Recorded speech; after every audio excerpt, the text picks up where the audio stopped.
Hello and welcome to Aluna Zero. Today we're going to be talking about the Apex Season 10 patch notes, or as they like to call it, the Emergence patch notes. This season is going to be seeing the release of Seer, the new legend, and a bunch of changes to the World's Edge. Now, I love World's Edge. Do I like these changes? I don't know. We'll talk more about that down the road, but I want to make this clear. This video is for my friends. And my friends who always ask me, Alec, what's going on in Apex? This is for you.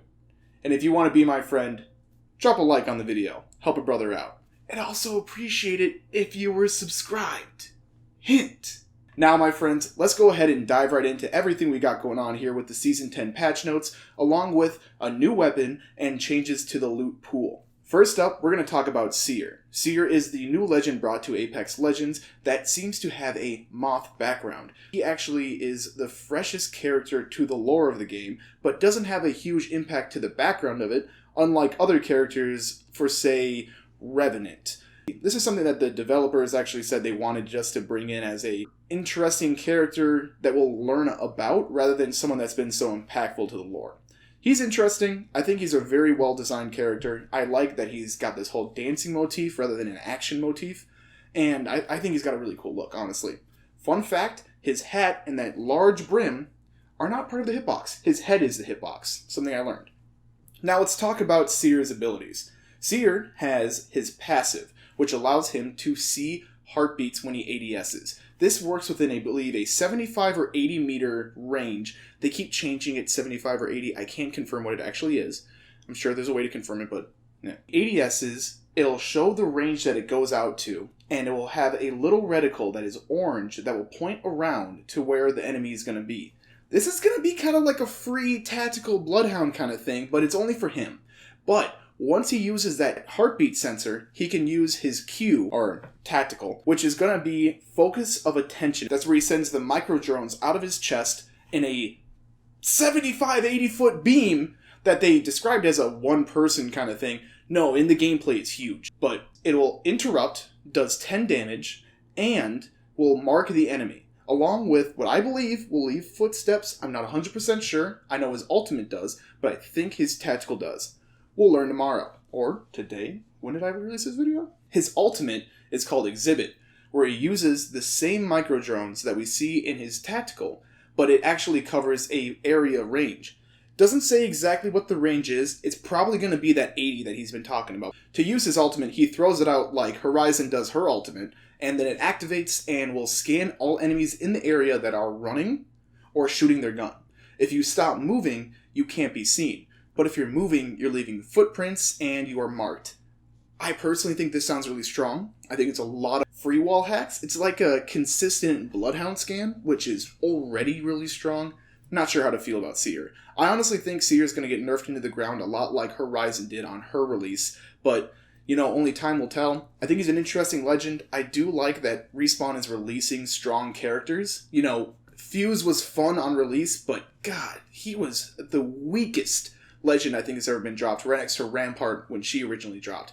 Who releases an AWOL that has 1 HP? Who does that? Respawn. Moving on past that, we've got the map update. We've got a bunch of changes coming to World's Edge, lore-wise, that the Harvester you've been seeing in the middle of the map, RIP Fuel Depot, is going to be draining the rest of the resources on this planet, and because of that, we have more changes coming. The fracture that you see in Fragment is going to expand further, and is going to now take away Sorting Factory, Refinery, and Train Yard. All three of those areas are going to be gone. RIP Sorting Factory. I'm actually going to miss Sorting Factory a lot. It's one of my favorite spots. But it's going to be bringing 3 new interesting areas. With Refinery going away, they're bringing what's called Climatizer, which is supposed to be them trying to freeze World's Edge as it's getting too hot with all the lava coming out. I do like what they're bringing here at Climatizer. What's interesting is that they have all these lava sections, but none of them have the same lava tendencies that the Fragment East or West have, which were honestly super damn annoying. I don't think that there has ever been one gameplay use for having that slow elevating steam that you use to fly around in those trailers. Like, they have a trailer of a character using it. No way that you could actually use it in gameplay. You're gunned down, you're so loud, you take damage. It's dumb. Not for me. But all these new areas with lava, you can actually walk on. You'll take the damage, but you won't get stuck in something that keeps you from actually playing the game. So Climatizer, I like. I actually think it's great that they are going to be removing that building. Since we don't have a train, we don't really need train buildings anymore. Climatizer looks cool. The fissure from Fragment is expanding further. That's what's going to be going over to destroy Refinery. And this is also going to be going right past Epicenter. So we will be seeing some slight changes to Epicenter. I love Epicenter, but I'm glad they aren't removing it. I think it's a great POI. They're also bringing new moving objects to the game. They're called gondolas. Think exactly what a gondola is. It's going to be on Climatizer and Lava Siphon. Lava Siphon is the new sorting factory. From the picture that what I can see, that I'll put on the screen here, hopefully, is actually very interesting. I think it's got some great elevation to it. I see a character like Valkyrie or Horizon being strong here, same with Path. And honestly, I want to play it. But I'm really going to miss Sorting Factory. I'm going to miss the mall. I'm going to miss the train building. Such a great POI. We'll see how I feel. I know I was super stoked when they brought back the original World's Edge map, but I did find myself really appreciating the changes that we've seen to World's Edge because, man, it's a great map. I've always loved World's Edge. And the last change we're getting, thank God, we are going to be saying goodbye to Train Yard. Train Yard was always a pain in our ass. Remember when Train Yard didn't have zip lines to help people get up to those top trains? The worst. One of the hardest places to fight in. Fights would take forever in there. You'd have teams rotating in and out. That's exactly why they removed it. They even said in their dev stream, and Train Yard is gone, and no one's going to miss it. No one's going to miss Train Yard. And what's great is they're bringing in this new kind of landslide, is literally the name of the area. And it's got some good looks to it. I like it's got a big crane in the middle. They said it's going to have the same amount of loot as Train Yard. Train Yard, you won't be missed. There are two more pieces to know. First, skybox change. We're finally going to be getting a blue skybox again. That was one of my favorite parts about the original World's Edge map, is that it was very refreshing to play in. I don't know if you guys remember how blue City used to be. It was so gorgeous. I loved City. And when they destroyed it and made it all bright and red, it was fun and edgy, but I got sick of it so fast. That's why I've always loved Olympus for how beautiful it is, and now they're going to be bringing back some of that beauty to World's Edge with the nice blue skybox. And the last thing to know, there are new changes to Overlook that are going to be essentially adding fresh rotations in and out of the area. Overlook has always been a very tough area to fight in or even push into. I'm sure if you've watched the ALGs, you can see some very tough fights, or even if you've experienced it yourself, you're kind of caught out in the middle of nowhere if you don't have those silos locked down. They are coming from Geyser. They're going to have extra cave exits coming out to No Name and also going into Overlook. And also they're opening up the back corner of Overlook towards Geyser to make it an easier rotation. Let's go back to the main part of the patch notes. We are seeing a new gun being introduced to Apex. We're talking about the Rampage. This is the new gun created by our character Rampart, and it's kind of an interesting gun.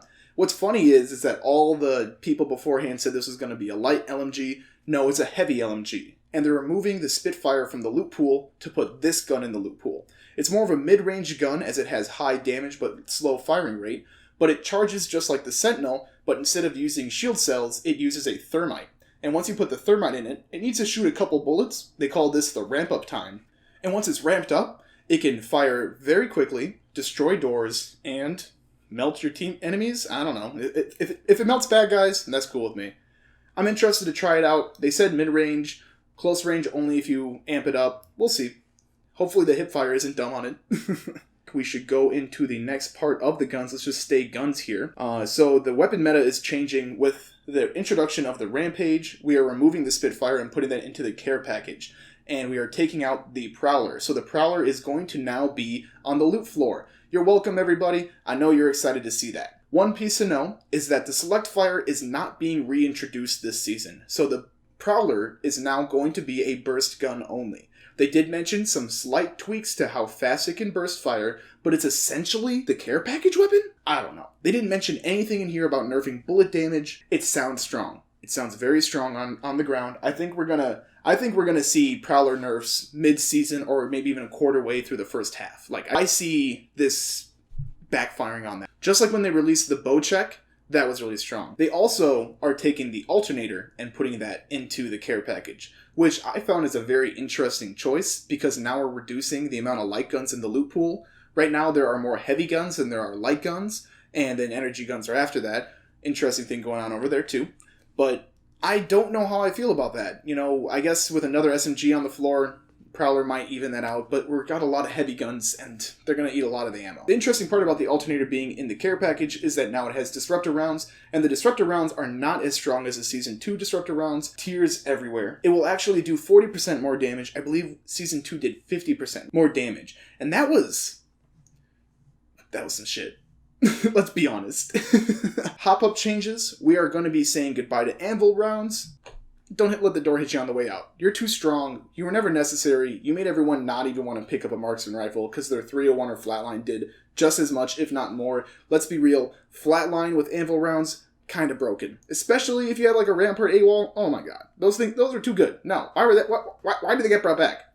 Goodbye anvil rounds and goodbye quick draw holster. One of the lamest hop-ups I think the game's ever released. Yeah, your gun would ADS faster and draw a little bit faster. But was it really necessary? It didn't even affect the P2020. They only gave it to the Wingman and the RE45. Whatever, they keep trying to find ways to make the RE45 stronger. I guess. The Wingman doesn't need any buffs. It's already the strongest gun in the game. You just have to know how to aim. What they're doing is, instead of getting rid of the hop-up entirely, they're actually going to integrate it directly into all the pistols in the game. They are all getting a slight buff. Pistols are all getting a reduced handling time by 10%. 10% quick draw speed, 10% ADS, so it's going to be just a tad faster. They're going to feel nice, to say the least. I know I love the RE45 in arenas. Next, we're going to talk about changes to the stock attachments. Magazines and stocks are now going to have different abilities. The magazine, if you didn't know, going from level 1 to level 3, the bigger magazine you got, the faster reload you'd actually have. What they're doing now, instead of having more ammo and reload speed tied into the magazine, they are actually going to separate the reload speed to the stock. So the stock of your gun is going to both give you easier handling and faster reload, whereas a magazine is just going to give you more ammo. They didn't mention anything about getting rid of gold magazines, which I'm really happy about. I think the gold mag is the preferred gold item compared to a gold barrel, because a gold barrel is just a purple barrel. Also, some changes to the stocks. All marksman guns are going to be getting the sniper stock attachment instead of the rifle stock attachment. I think this is a good fix. I know they changed this stuff back in the early game when Triple Take and G7 were essentially marksman rifles without being marksman rifles, and they eventually gave them the ARs, but they definitely needed to have the sniper stocks. I'm glad that they did that. The L-Star is also getting a big change. It is now actually going to be able to have a barrel mod and an extended mag, which is going to be interesting because they said that it will reload whenever you go through the whole process of changing out its cartridge when you overheat it. That's also going to reload it. But also, if you have the extended mag, you can still feather the shot and keep it from overheating. It just gives you more shots per round of overheating. But they did say every bullet is going to overheat a little bit more than it did, but you also have a little more range of ammo to use out of that. Also, it lets you get a barrel mod, which essentially is making this more of the gun to build up to the Devo, which I like to see because the Volt building up to the Devo didn't make much sense because the Volt is so damn good. Why would you swap to a Devo if you have a Volt? Like, come on, let's be honest here. Nicewig knows what I'm talking about. They also said something that I was really happy to see, that the L-Star is actually getting some nerf to its VFX for shooting and getting shot. And one thing anyone who uses the L-Star can say is that this thing is so dang bright. Literally, you get shot, your screen's red, you're shooting, your screen's red, you can't see a thing. If you ever tried to shoot the L-Star with iron sights, literally impossible. So now they're going to be fixing that for us, thankfully. Also, we have the same nerf coming to LMGs this season that ARs got last season. ARs went from 2 times multiplier whenever they got a headshot to a 1.75. LMGs are now the same way. LMGs have been consistently getting a nerf to their hipfire, which I think is very fair and balanced because, let's be honest, an LMG hipfire is kind of dang strong. I know I've killed some squads that didn't deserve it, and I know I've been killed by some people who didn't deserve it. So it's going to be a very fair balance change. And honestly, it should have came a long time ago. They did mention that limb shot multiplier is going to go up from 0.75 to 0.85, which is a little buff, but compared to the headshot nerf, it's going to be a good pick. I think it's a good decision. Here we go. I found the Prowler piece. The time between Prowler burst shots is going from 0.2 to 0.24, which is going to be a nice change, but very slight. It might give you just a little more time to get your shot back on target, because 5 bullets is a lot of bullets. The Spitfire, like I did tell you before, is going into the care package, and it is getting a buff. It's going to be going back to its Season 9 version, which meant it's going to have 19 damage, and its hip fire has also been reduced significantly, making it a hip fire machine. This might be a good gold gun to pick up. I know I'll be playing a lot of Rampart this season, so I'm looking forward to getting that gold gun whenever I get the chance.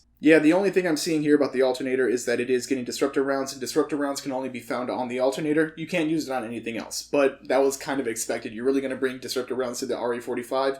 Don't lie to me. Next thing we're going to talk about is the 3030. It is getting a bit of a buff with the new stock changes, allowing the 3030 to pick up sniper stocks. It's going to reload faster. I'm glad that they're doing this change. I think sniper stocks have been needing a little bit more love, and rather than reducing their percentage of drop rate, now they're going to be fitting on more guns. It's a good idea all around. The EVA 8 is also going to be getting a nerf. The EVA 8 has been a powerhouse since Season 9 has dropped, and we got the PK back, and there's no real shotgun in the box. There's no real shotgun in the care package. It's been really strong. People have been loving it in the ALGs. You've seen it everywhere. You've been killed by it everywhere. But what they're doing, instead of reducing damage on it, which I'm glad they aren't doing, they're reducing the amount of shots fired once you get new shotgun bolts. The gun is going to shoot the exact same way that you're shooting it without a shotgun bolt right now, but per shotgun bolt tier up, it's going to be just a little slower per shot. I'm sure you've seen the shotgun bolt on the purple. It's so fast. I know it shoots so fast for me, sometimes I forget to aim it. So that is everything when it comes to guns. The last thing I want to mention is going to be the fully kitted rotation. The Bowcheck, Wingman, Hemlock, R99, and Sentinel are out.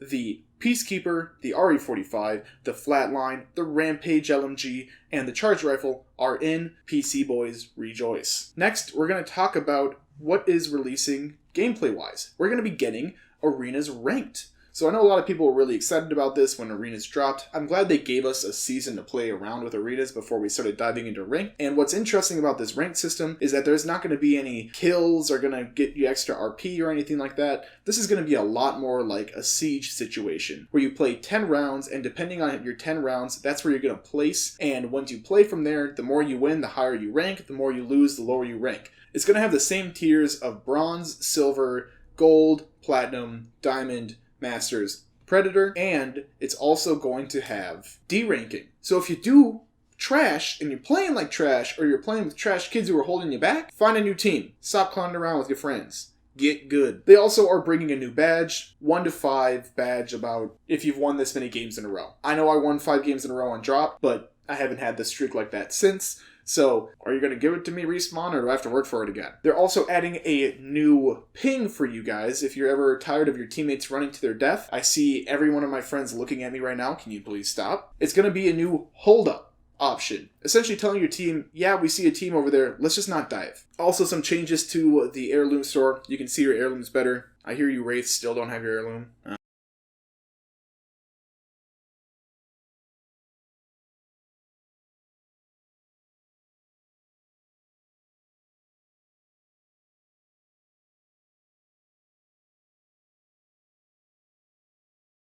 Now we're going to talk about the Legend meta changes. And I'm going to bring one that you probably didn't hear about because it only got dropped on Twitter. So first, we're going to be getting a buff to Fuse, the man who keeps getting buffs. I think where he is right now is still pretty weak, so I like what they're doing here. But I think what they did to his tactical is a bit much, because what he does now with his tactical, which he already has 2 of, and he also has the ability to carry 2 grenades per stack, is that his tactical now, once it hits whatever it hits, is going to stay there for twice as long, essentially giving him more area denial, which I like.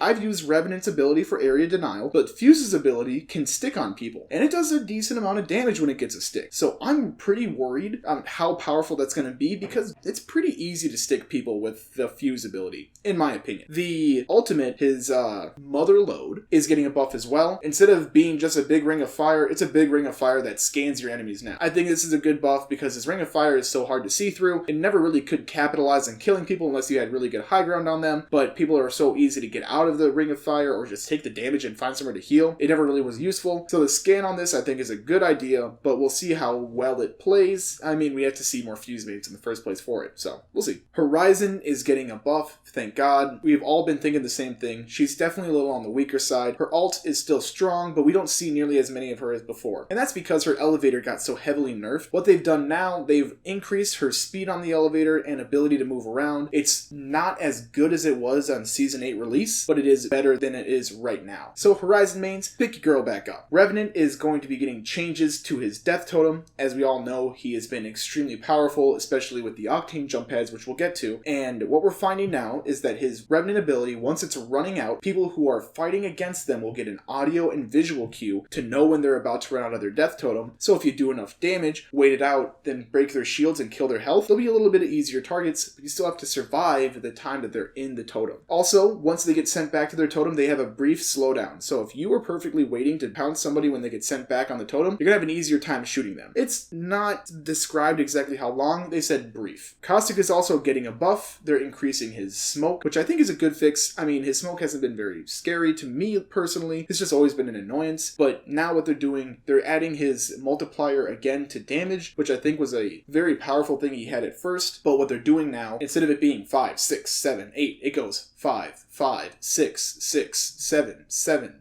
8, all the way up to 11. And I think that's a great way to just kind of give you a warning, like, dude, get out of here. Why are you hanging out in smoke? Also, his ultimate cooldown has been reduced from 3.5 minutes to 3 minutes, and Caustic's ultimate cooldown has been reduced from 3.5 minutes to 3 minutes, and his ultimate only stays up for 15 seconds instead of 20 seconds. I'm interested to see how this is going to play out. It's going to really nerf Caustic in late game, which is where he really shines, but a good Caustic with well-timed ultimates can kill a whole team. We'll see how it goes. And the last buff I want to talk about is going to be to the... Actually, the last nerf I want to talk about is actually going to be more of a gameplay kind of thing to know, as if you jump off of an Octane pad, the sound of you hitting the ground is going to be significantly louder than it has been now. A lot of people have complained that when they get jumped, they don't hear the Octane pad go off, and that's because Octane, since he's gotten the buff of this double jump, has been very powerful. But now, you're going to hear them when they hit the ground on you, unless they really do a perfect jump pad and land on top of you, then you don't really stand a chance. We'll see how this plays out. Audio has always been an issue for Apex. I don't know how much I see this working, because let's be honest, everyone says they don't even hear the jump pad in the first place, or we're going to hear their feet hitting the ground after we've been hit by an arc star.